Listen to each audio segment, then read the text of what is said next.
he's a fascist. For decades, this has been a favorite smear of the left aimed at those on the right. Every Republican president, for that matter, virtually every Republican, since the 1970s has been called a fascist, now more than ever. This label is based on the idea that fascism is a phenomenon of the political right. The left says it is, and some self-styled white supremacists and neo-Nazis embrace the label. But are they correct? To answer this question, we have to ask what fascism really means. What is its underlying ideology? Where does it even come from? These are not easy questions to answer. We know the name of the philosopher of capitalism, Adam Smith.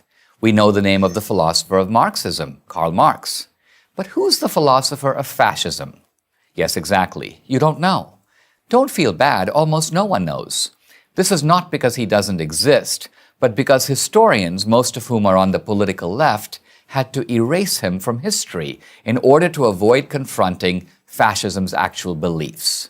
So let me introduce him to you. His name is Giovanni Gentile. Born in 1875, he was one of the world's most influential philosophers in the first half of the 20th century. Gentile believed that there were two diametrically opposed types of democracy. One is liberal democracy, such as that of the United States, which Gentile dismisses as individualistic, too centered on liberty and personal rights, and therefore selfish. The other, the one Gentile recommends, is true democracy, in which individuals willingly subordinate themselves to the state. Like his philosophical mentor Karl Marx, Gentile wanted to create a community that resembles the family, a community where we are all in this together. It's easy to see the attraction of this idea. Indeed, it remains a common rhetorical theme of the left. For example, at the 1984 convention of the Democratic Party, the governor of New York, Mario Cuomo, likened America to an extended family, where, through the government, people all take care of each other. Nothing's changed. 30 years later, a slogan of the 2012 Democratic Party convention was, "The government is the only thing we all belong to." They might as well have been quoting Gentile. Now remember, Gentile was a man of the left. He was a committed socialist. For Gentile, fascism is a form of socialism, indeed, its most workable form.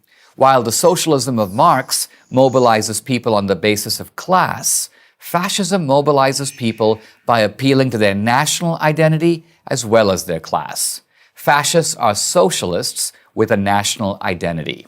German fascists in the 1930s were called Nazis, basically a contraction of the term National Socialist. For Gentile, all private action should be oriented to serve society. There's no distinction between the private interest and the public interest. Correctly understood, the two are identical. And who is the administrative arm of society? It's none other than the state. Consequently, to submit to society is to submit to the state, not just in economic matters, but in all matters. Since everything is political, the state gets to tell everyone how to think and what to do. It was another Italian, Benito Mussolini, the fascist dictator of Italy from 1922 to 1943, who turned Gentile's words into action. In his Dottrina del Fascismo, one of the doctrinal statements of early fascism, Mussolini wrote, "All is in the state, and nothing human exists or has value outside the state." He was merely paraphrasing Gentile. The Italian philosopher is now lost in obscurity, but his philosophy could not be more relevant because it closely parallels that of the modern left.